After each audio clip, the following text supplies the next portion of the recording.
Woo. Woo.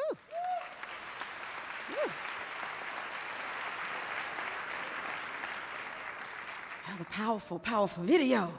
How y'all doing, One Community? I'm glad to be with you guys, glad to be with you, glad to be with all of our campuses. The Lou out in Louisville, Prosper. God is doing great things at One Community. And one day, we'll be at the Dallas campus. It's craziness, but I'm glad to be with you. Y'all having a good day so far? Yeah, I'm glad. So I am privileged to get to stand among you, and I get to spend a lot of time with the ladies if you come out to Bible study, but I'm really honored to stand among the men this morning. Y'all all right, men? Y'all all right? Okay. I promise to say whatever I need to say with respect and a heart of submission. You are all my lords, okay? Just, you can do it. So I believe in you. I wanna just lay that out there, how much I love submission. So when my husband comes back to watch this, he can see how much I love to submit, you know.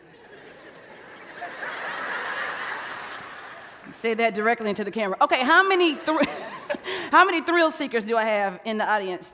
Any thrill seekers? Oh, yeah, some of y'all are like, no, thank you. Well, I'm a little bit of a thrill seeker, so I love roller coasters and amusement parks and things that probably make you a little bit scared.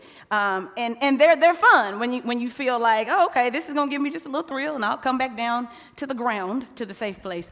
I was reading a story about a roller coaster in Washington, I believe. And y'all, this was supposed to be, this amazing ride. Everybody gets on the roller coaster. And when you get on it, even if you like thrills, you still start to check that, safety bar. You're trying to double check and make sure nothing can go wrong with that thing. And y'all, this roller coaster had a safety bar that failed while it was in the air. And let me tell you, it was a miracle that nobody died. There were people that got injured, but nobody died. And I promise you that even if they love roller coasters and seeking thrills, when they got on that thing, they were not expecting that safety bar to fail. Because the truth is, even if you are into extreme sports or thrills or whatever it might be, we like the fun and the adventure as long as there's some safety, a sense of safety that we know is going to catch us. Do you know what I'm saying? We don't want the daring to become dangerous. I like it when I feel like I can enjoy this ride. I can have a great time, but I've got some guardrails. I got some framework set up around me. It's the same reason that my husband likes to swim in the ocean, being the island boy that he is, and I like to swim in a pool because I need to know that I'm not going to drift to Cuba, okay? I need to know that at some point I'm going to hit a wall. And he likes that. He likes that body surfing, having the waves take him here and there. And like I've shared with you before, when we're on vacation, I just have to look and make sure I see a little brown dot out there in the waves, because he wants to be beyond, the safety mark that they put on him. He wants to go past that, because that's where the real fun is, And so he's like that. I like boundaries because I like measured risk. And I think that those kinds of ideas are very relevant for us in our marriages. See, we like the thrill and the fun of marriage, and most of us have enjoyed the dating process, or maybe you are dating and that's fun, or maybe even the wedding planning. There's a lot of thrills that come with the prospect of marriage. But it's only fun if it doesn't become fearful. It's only successful if you feel a sense of safety. I mean, you can take me on the highest roller coaster as long as I know I've got that safety bar that's not going to fail me. And you can take me to the largest and the deepest pool, but I like to have some walls around me. And I think one of the issues that we have in marriages is that we are worried about the surface image, the thing that everybody sees. We want it to look fun and thrilling. But behind the scenes, we're not creating environments of safety. So when I talk to couples and I ask them, what's going on in your marriage, I start to hear, well, if my spouse would only do A, B, and C, then I can be happy. This whole marriage is hinging on the fact that my spouse is not doing what he or she should be doing. And it's a serious thing, because that means you don't understand that marriage is about the glory of God. Now, I shared with the ladies on Wednesday night that God's glory is God's priority. And if you happen to get married for companionship, upgrade, you want to move from an apartment to a house, it's the truth. Nobody wants to get married and stay in their one-bedroom den. You want to get married and get a starter home. You want better car. Now we got 2 cars. Now we have extra income. And maybe I'm ready to have kids, or I need companionship, I need partnership, I need whatever. There are a lot of reasons that we get married, but usually God's glory don't make the list. And so then when the fixes need to happen, that's when we call on God. We marginalize him until we hit a crisis. And so we get in trouble that way. So I'm saying, if you want to have a healthy marriage, you got to start with the mindset first that marriage is about God's glory. It's a lot of things that God is not answering and changing in your marriage because you're not asking so that his glory can be shown. You're asking so you can feel better about your marriage. So God's glory is the priority, and in the way that we reflect that, it's grace and love and forgiveness and all of these things. But one of the most forgotten ways is by creating safety. God has called us to protect one another. Safety is about having inside jokes. You have inside jokes with these spouses, and that's okay. Everybody else don't have to get it. Y'all just start giggling at random things because you talked about it. Safety is about being able to share your personal struggles with your spouse and not feel like they're about to judge you, give you a truth, give you a fix, or certainly not tell anyone else about it. Safety is about going to the restaurant and, if you want to, sitting on the same side of the booth. You know what I'm talking about? You see those people and you're like, really? They're just going to sit next to each other on the same side? And sometimes you feel like it. You're like, yes, I'm going to sit right next to you and I'm going to strain my neck the whole time so I can look. I want all you, your breath, your body. I want everything close to me because that's how I feel today. Because you've seen couples that sit at the table across from each other and they're like this. Oh my God, they're waiting on the waiter, somebody to come talk to them because they don't have any conversation to share with each other. Here's what happened. We can become great partners, okay? We can become good teammates. We know how to manage the calendar, keep the bills paid, keep the kids going where they need to go, keep life running. So we're good partners, we're good roommates, but we're not good protectors. We don't make the other person feel like in this place you are untouchable. Nobody and nothing can get to you in this safe place. And I think that's something that we all crave.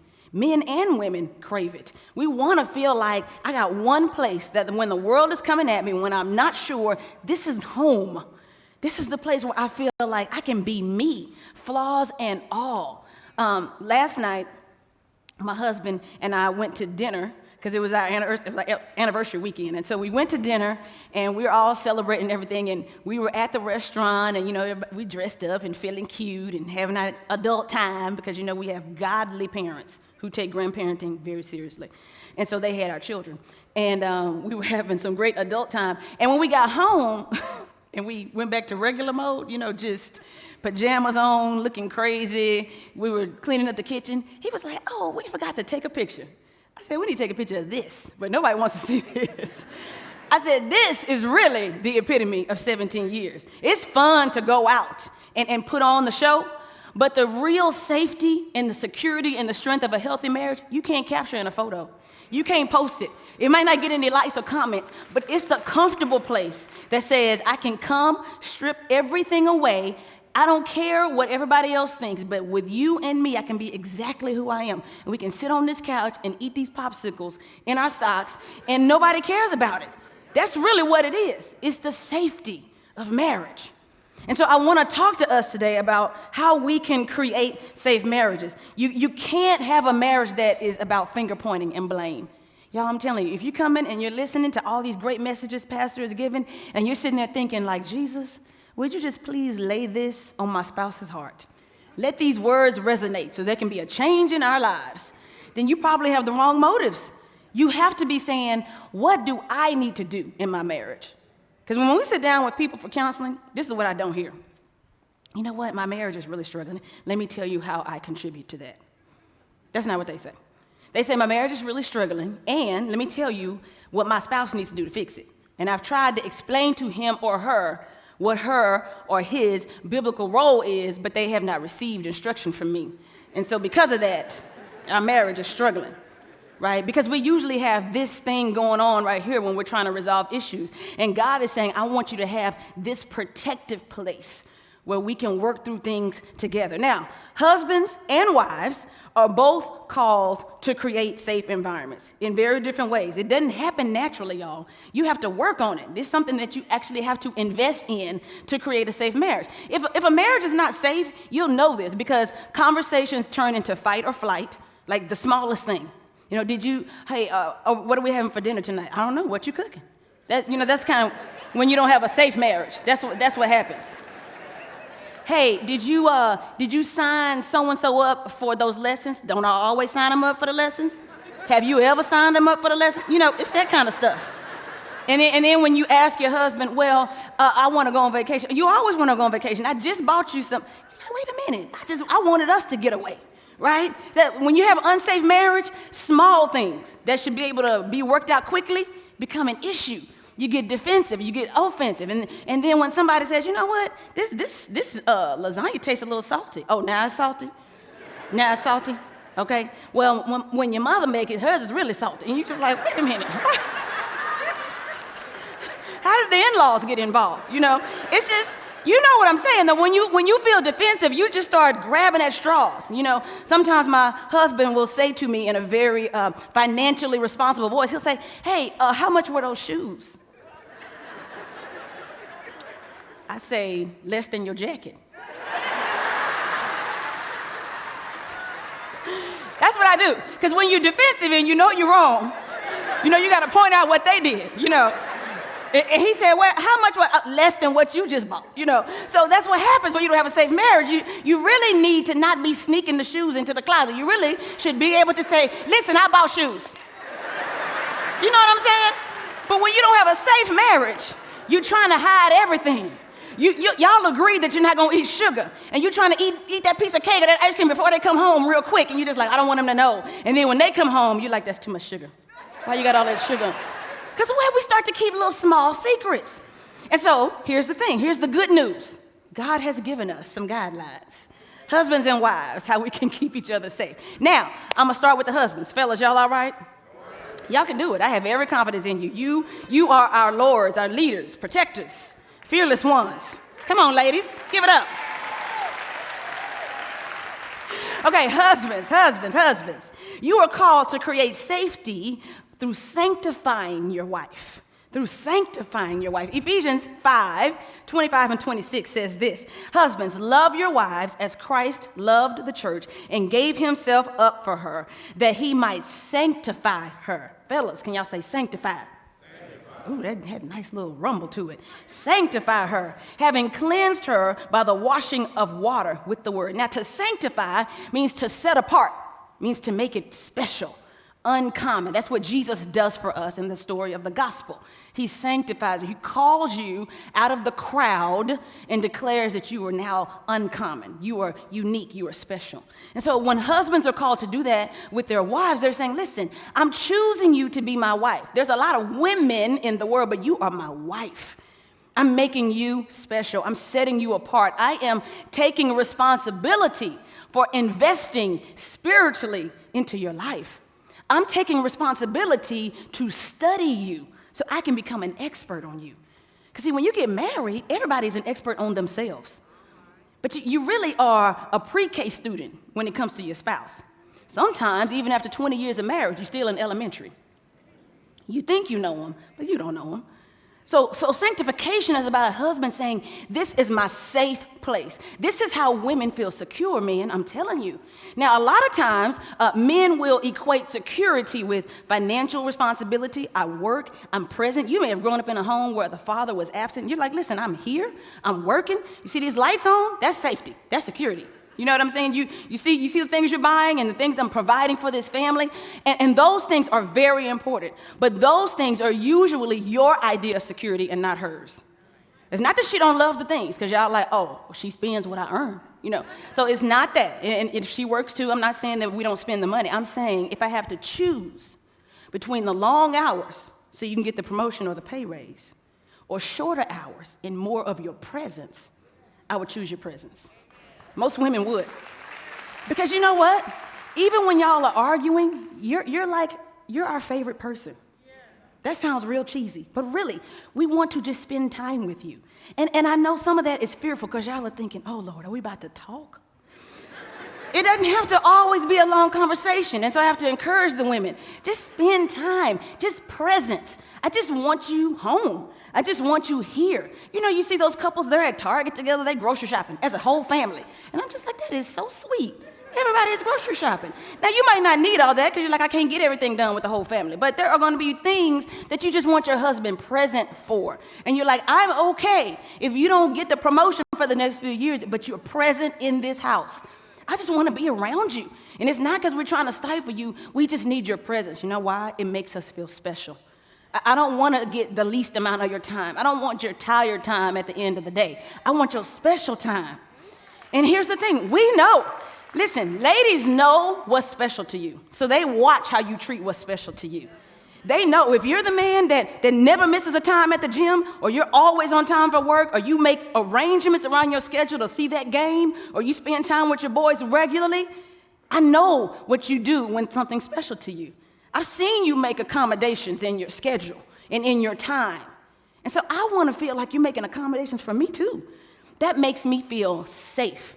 When you treat me like a fixture in your life, kind of taken for granted, I know it's going to be either dinner or the house clean or the bills paid or whatever it is your wife does in the home. You just kind of take it for granted. It makes me feel common. That's what it is. And so the idea of being sanctified says the husband has a job. He creates safety by making his wife feel special, feel protected. And unmarried men, the same is true for you. If you are going into marriage with any idea other than I am here to sanctify, love my wife in such a way that she knows she's not like everybody else, you got the wrong idea.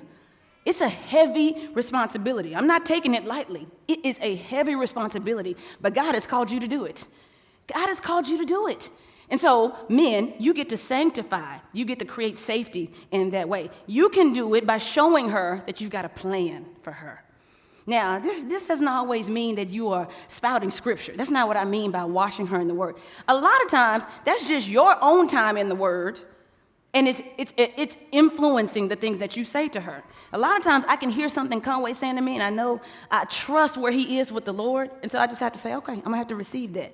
Now, try not to be defensive, because I think I know everything. So when he says something, I'm just like, are you sure?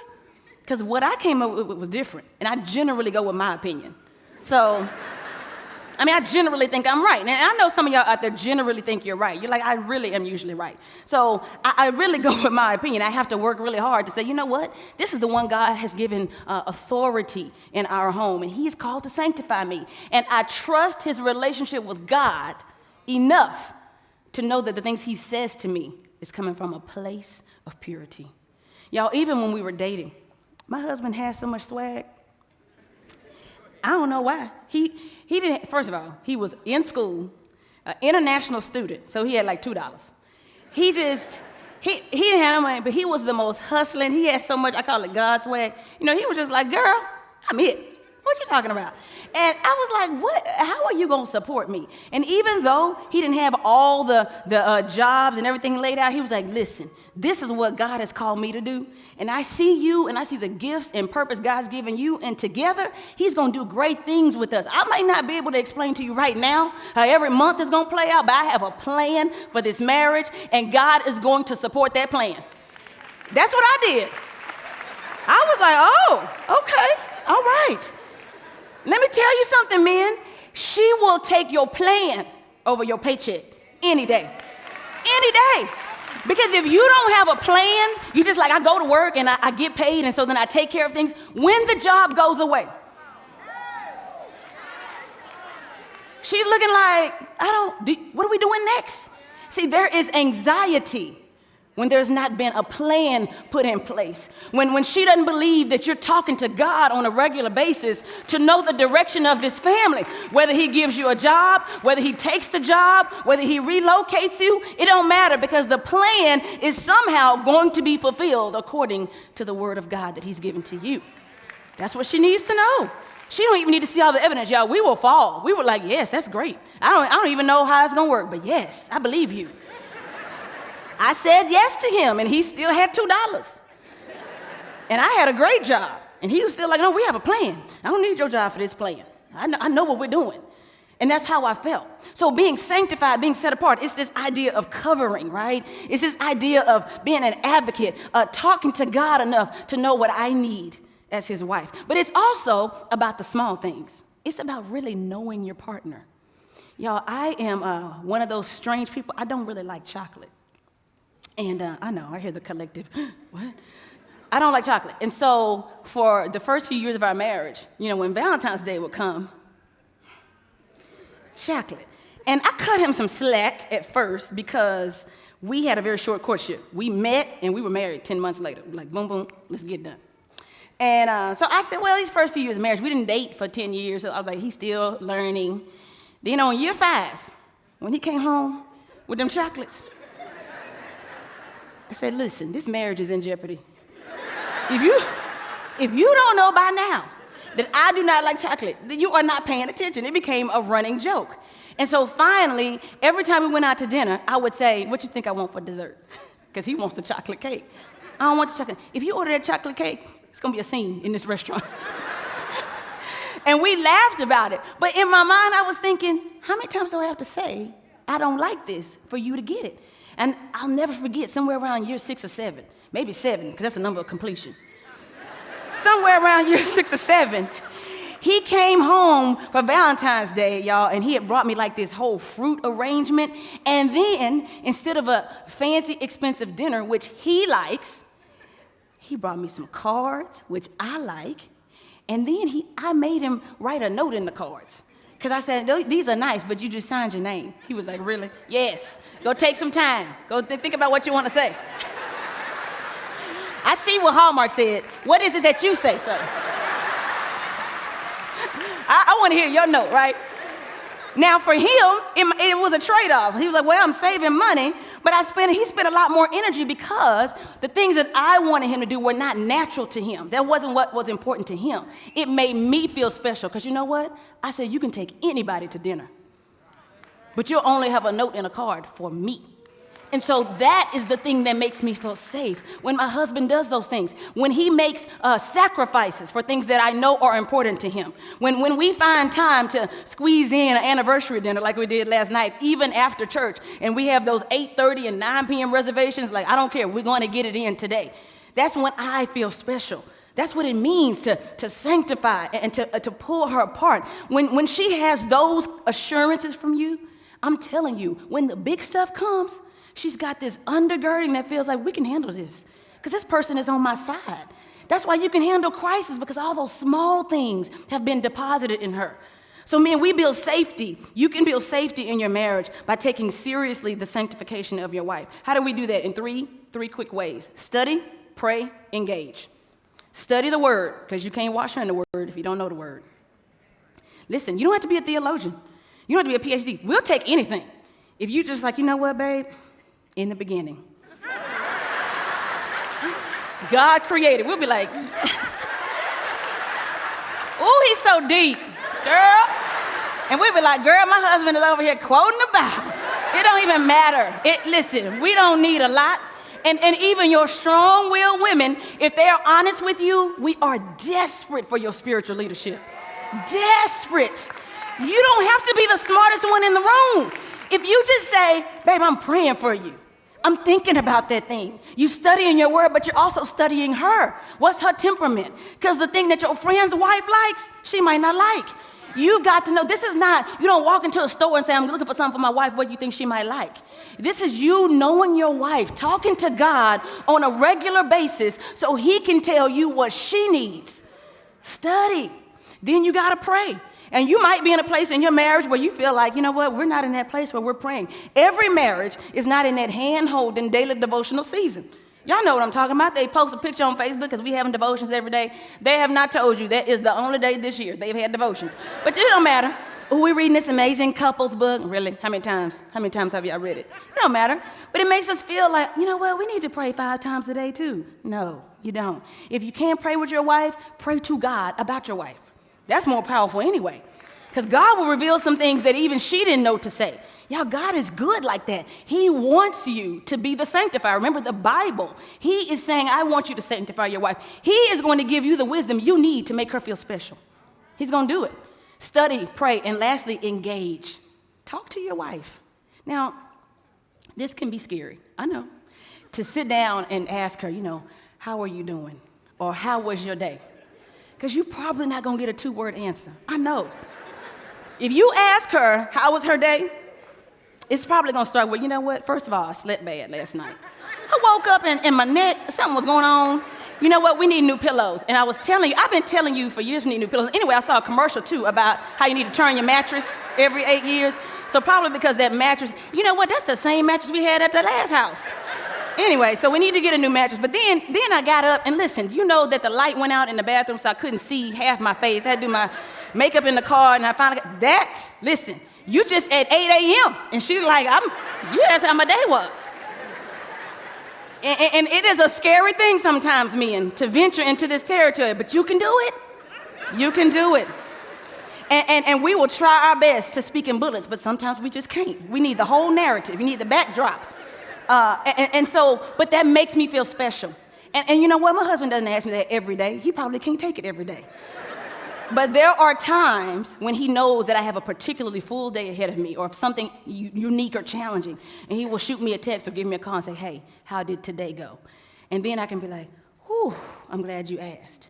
And I can kind of just share with him a little bit, because here's the thing. The thing about marriage is that there's still individuals involved in the marriage. And so if you don't ask how her day is going, somebody's going to ask how her day is going. It might be a girlfriend, it might be a man, it might be anybody. But you, as the sanctifier, are trying to lock this thing up so tight that anybody else on the outside cannot provide her something you're not already providing. You're trying to say this place is secure. So she might give you the 20-minute version, but guess what? When the dude at her job asks the same question, she's just like, fine, because I told my husband already. I don't need to tell anybody else. And so it's a small price to pay. Do you know what I'm saying?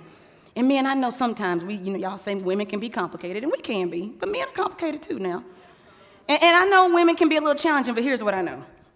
If you can figure out what's making that rattling sound in your car, and I don't know where it started, if you can figure out how to resolve those complex issues in your business and at work, if you can look at 22 men on a field and know the play that's about to happen before the call is even made, you can figure me out too. I know you can do it. I have every confidence. I see you do it all the time. So you're looking at this play, everybody looks the same, and you're like, oh, I know what's about to happen. They're about to run a blitz, and you're like, how in the world did you know that? You know how you knew? Because you study the game. So I'm saying, study your wife. That's part of sanctification. When you do that, you create safety for her. You create safety. Now, all the clapping women, it's your turn. Y'all ready? So husbands, you create safety through sanctification. Women, here's how we create safety in the marriage. We create it through submission and support. Submission, you're like, again? We talking about that again? Yes, because it didn't come natural to us.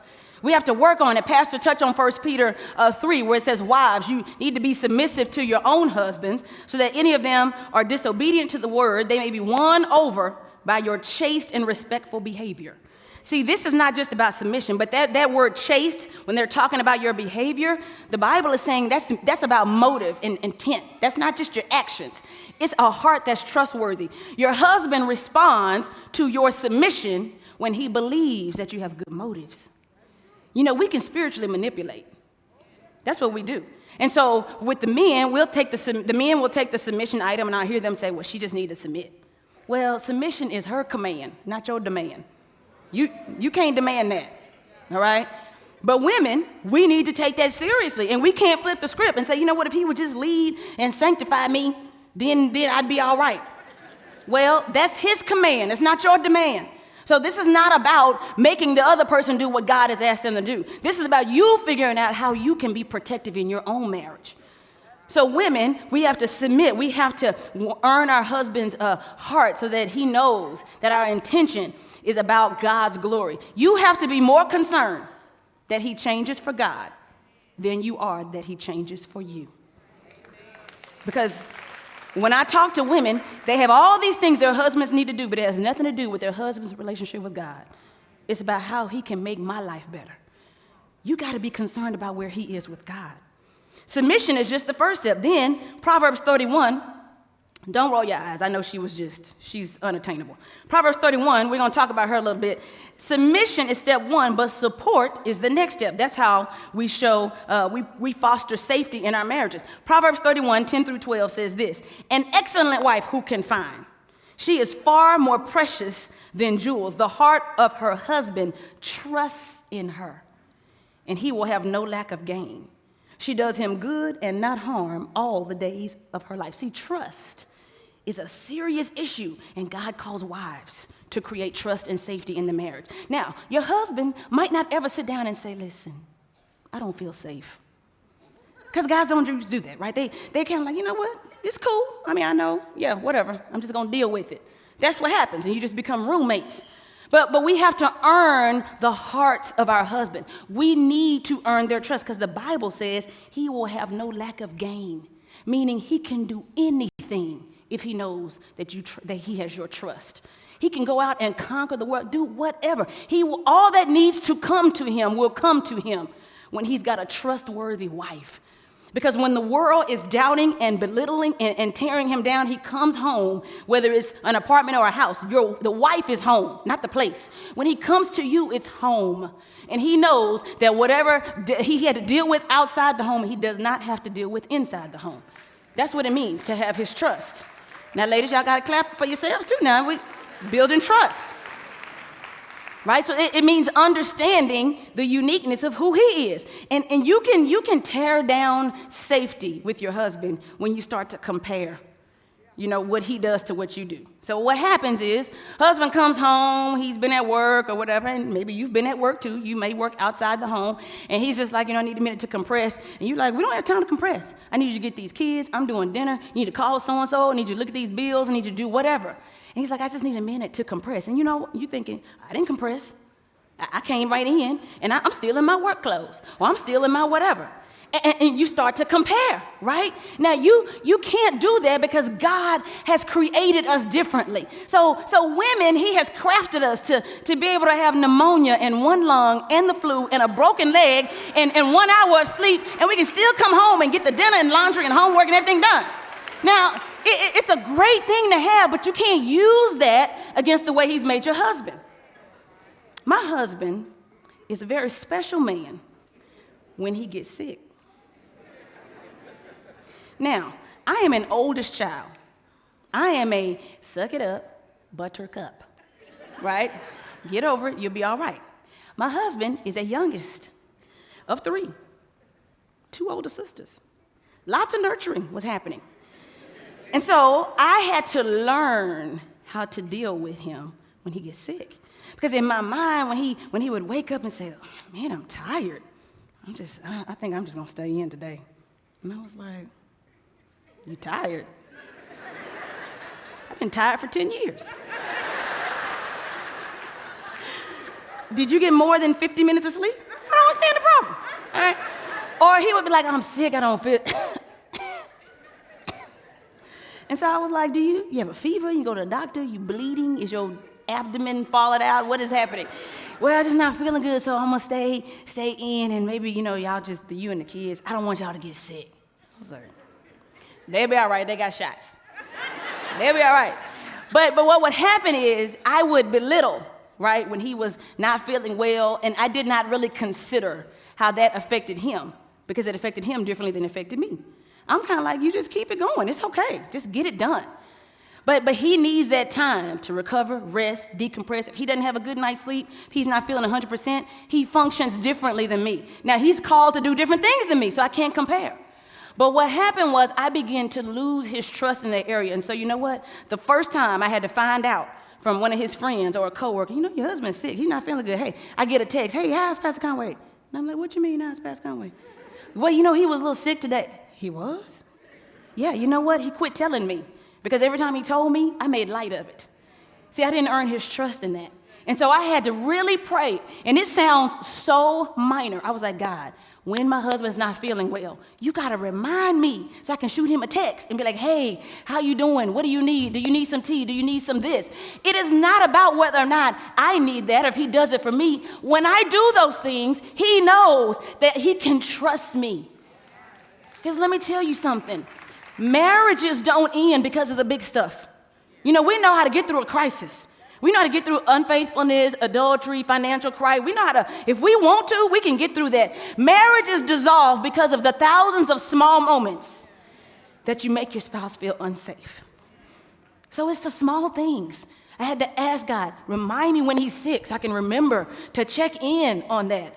I can't be mad that he doesn't know that I don't like chocolate and not check in on him when he's not feeling well, just because I don't need it. You know what I'm saying? It's how we create safe environments. So submission is the first step, but y'all, there's more. There is more. That doggone Proverbs 31 woman, listen, she just did the most. She was brokering real estate, up at midnight, making clothes, feeding servants. She was doing too much, but we try. We try. So Proverbs 31:23 goes on to say, her husband is known in the gates when he sits among the elders of the land. And let me tell you why that's important. Because we're in the middle of this dissertation about an excellent wife. And all of a sudden, we see a characteristic about her husband. That doesn't seem to match. We're talking about who makes a good wife. But now we see that what her husband does, who he is directly related to the character of the wife. It says her husband is known in the land. He sits, says her husband is known in the gates when he sits among the elders of the land. It tells me that her support of him determines where he sits. That she can have such support for him that he feels like, you know what, I can do exactly the thing that God has called me to do. He has positions and places of prominence when he knows that his wife is his protector. And it may not seem like men need rescuing. That's not the goal. The point is he has a safe place that he can call home so he can take risk when he's out in the world. That's what it is. And if you don't believe me, trust me, I have talked to too many couples where the man feels like God is calling him to do something risky, something uncertain, something that's not guaranteed, something that might change their lifestyle, and he is afraid, not of failing, of what his wife is going to say.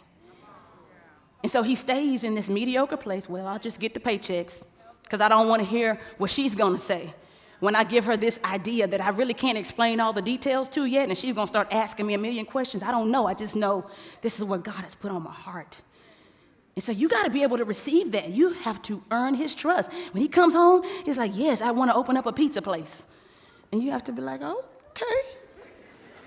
Is that part of your testimony, part of your pain? You want a pizza? It's part of your ministry? Okay. All right. Italian food? All right. Listen. It don't matter what's going through your mind. You just be like, yes, babe. You know what? Let's pray about that. And when you in your quiet time, you're like, Jesus, pizza? Really, Lord? How can I be supportive in this? Because you don't want to be condescending. Because you know what? Sometimes it's just a fleeting idea, and he just wants to throw it at you. And a few days later, or a few weeks later, it's not even something he's caring about anymore. But you have shown him that whatever crosses your mind, baby, you can tell me, and we're going to talk about it. We can laugh about it 6 months later if we don't do it. But if we want to do it, I'm going to support you. When my husband came to me after 7 years of marriage and said to me, I feel like the Lord wants to start a church, I was like, who told you that? Because when we got married, you said you didn't want to start a church. Y'all, this was a specific question I asked before we got married. I said I did not want to be a pastor's wife. I said those words, y'all. I'm sure God was laughing. And you said you didn't want to pastor a church. I feel like you're reneging on me. Like I disobeyed and switched that took place in here. He's like, I don't know. I just feel like he's calling me to do that. And I said, well, I'm waiting on my phone to ring. He ain't called me yet, so let's pray about it. And in my mind, I said, you know what? All right, let's do it. And he will tell you, it took me about a year of the planning for me to finally get up to 100% and say, yes, okay, God is calling us to do this thing. But you know what? My husband is a visionary, and he's a dreamer. There's a lot of things that me as the planner, I don't see when he sees it. But had I said no, you may not be here today. Can you imagine that? Can you imagine? So just like husbands have this power to set their wives apart and make them feel special, wives, you have a power. You have a power to speak into your husband's dreams, to earn his trust, for him to know that even if y'all argued about it at home, once you step outside the home, you're a unified front on that decision. Everybody doesn't have to know that you didn't want to do it anyway, but you just went along. It needs to be, this is what we said we were going to do. And even if your argument didn't win out, you know how to defend his point like it was your own. That's what it means, that he can trust you. The verse goes on to say that she does him good and not harm. And then when I read that, I was like, well, duh, of course. But no, the Bible says, no, I need to tell you. Because sometimes when you're trying to be helpful, you're actually being harmful. You know, you can ask Sarah, who thought that she needed to help God give her and Abraham a child. And we think we're being helpful, so we're trying to stay a step ahead because we're such good planners and we're such good helpers. We help too much. And here's what happens. Same thing that happened with Eve and Sarah. When we get helpful and we have this great idea, when things go wrong, guess what? God didn't come to us. He comes to the husband. What's your wife doing? So that's how we bring him harm. When you get to a position in your marriage and you're like, you do you and I'll do me, that doesn't work. That's going to be harmful. You cannot bring help and good to the marriage when everybody is on individual islands. So women, we have to create that, and we do it the same way the men do it. Study, pray, and engage. Study your husband. I don't care if you've been married 20 years. There's things about him, like I said, we were at dinner last night, and my husband was eating something, some vegetable. He's kind of opposed to vegetables in general. So he was eating some vegetable, like a sauteed tomato or something. I looked, and I was like, you like tomatoes? You like them like that? He said, yeah, they okay. I was like, ooh, file it in my mind. Really, because I'm always trying to figure out things that I can cook that's healthy that he would like. So even after 17 years, I'm making little observations. I'm always trying to learn him and study him because I want to earn his trust. I want him to feel like home is the place where we know all your preferences. You know, we have everything already ready for you. So study him. You have to learn him, know what he likes and what he doesn't like. Pray, same thing. If you're not praying with your husband, it's okay. You can pray to God about your husband. There are a lot of things that you can work out with God that you never have to say to your husband. Now, sometimes I wish I could say it because I have such great points in my mind. And I'm like, Lord, this is a really good point. You sure you don't want me to tell him? And he'll say, I need you to be quiet. And I'll go, okay, for how long? You know, and I'll go do something, put something up, clean, and I come back. I'll be like, we still in quiet time? Are you sure? Because this is a really good idea. You know, because if you think you're already right, you think you're smart, you know, you think everybody needs to hear your ideas. And so we have these debates, and I'm praying in my mind all the time. My husband's talking, he's laughing about something. I'm like, mm-hmm. And I'm like, now, God? Now? No. Shh. Yeah, that's like a death sentence. When God is like, be quiet. You're like, for how long? No. But here's the beauty. When I actually obey and I'm quiet for a little while, there are times where my husband will come and ask me my opinion. And then I feel like, well, now that you mention it, I've got some things for you. And you know what? By the time he asked, I've been in this constant conversation with God, so I don't have to dump the truck. I can say the one or two things that he probably needs to hear so he don't check out and his eyes glaze over. And then we've built a little bit of trust, and then I can move on. But most of the time when I'm not obedient, I end up volunteering my opinion, but his heart wasn't ready to receive it. It creates an argument, or he's like, didn't nobody ask you? I got this. And you know what? There are good things that get missed out on that come from the joint discussion because I didn't do it right. Because I did it in a way that was untrustworthy. I didn't trust him enough to know when he needed to ask me and trust God to be in the midst of that. I became so helpful that I was harmful. So you have to study, you have to pray, and lastly, you have to engage, just like the men. Talk to him. Men may act like they don't need a lot of romance. They may say that, but no man is going to get mad like, oh, my wife keeps texting me that she loves me. Oh. No, they're not going to say that. They're not. And so I leave a sticky note, and I'm like, hey, I'm praying for you. Or I'll text and say, I'm thinking of you. Or after he does something, after a meeting or after something, I'll be like, hey, that was great. I enjoyed that. Even though that's my husband, and we both have the privilege of teaching, and we love talking about messages and preparation, he still likes that I listen to his service, that I come back, and I'm like, that was a good point. And he act like he don't care, and then he'll be like, what'd you think was good about it? I mean, expand on that. You know, what were all the things you thought, were good about? Now, there's a whole lot of things that I like to talk about, and he may not even want to hear. But listen, when I'm telling him that I appreciated something or something resonated with me, he respects that. He wants it makes him feel like, oh, yeah, this is not commonplace. Makes him feel special, makes him feel safe and protected. And you know what else? I want to give him all the compliments and all the affirmation so that anybody else that tries to do it, he's already heard it from the one that counts. I do. I'm saying, let me just build you up. I want to make sure you know I'm impressed with you. Hey, listen, men want to feel impressive. There's nothing wrong with that. It's the way God made them. It's what fuels leadership. They need to know you're impressed with them. When you start saying, so-and-so did it better, or, so-and-so's husband did, nobody wants to hear that. Your husband, it was a witness over there. Your husband needs to know that you're impressed with him. And you know what? That's a serious prayer request. If you've been married 2 years or 1,000,000 years, ask God, you know what, God? Show me what is impressive about my husband, because every man wants to be adored, and my husband loves it. When I'm having a good godly moment, had devotions, quiet time, got a worship song playing, and I can really hear from God, I can give him compliments and encouragement that are not surface, they're specific to him. And so he knows that I'm paying attention, and that's how I win his heart. So we want to have a safe marriage, right? 2 things are important in that. Number 1, trust, and number 2 is forgiveness. Y'all, you have to, all these great points, well, I think they're great. They're in the Bible. Not because I'm great. I think the Bible is giving us good insight. But if you have broken trust in your marriage, man, you got to fix that first. You can't try to patch on the good stuff. It don't matter how many great handouts and how many messages you hear. You've got to mend the trust first and then start putting these things into practice. Trust requires transparency. You got to be vulnerable. You're going to have to tell your business a little bit. If you're always trying to filter what you should say, what you shouldn't say, you're not going to have a safe marriage. You know, we have this running joke because shopping is always an issue. And when we first got married, he would ask me, hey, how much was that? And I would say, well, the original price. Because I need to tell the whole story. So he could appreciate what I paid, because he starts to see the original and how the Lord kept marking that thing down. So that by the time I actually paid, that the savings, it was just spiritual. Something said, you need to get it. And he would say to me, I don't care. And you know what he told me one time, in our early years especially, because like I said, we had $2. And he said, you're going to drive us broke saving money. I had to think about that for a minute. I was like, no, I'm trusting the Lord. I'm trusting the Lord. Because I had so many saving stories and clearance stories. And he was like, it don't matter if it was $1. We didn't have the dollar to spend. So, but that's what happens when you don't have real trust and transparency. You have to try to shape the truth and put it in some kind of context so that your spouse doesn't ask a lot of questions. Transparency just says it is what it is. And if you know it wasn't right, y'all can talk about that. That don't mean anybody's judged and punished. It just means this is what it is. So trust is about transparency, and it's about truth. You have to be honest.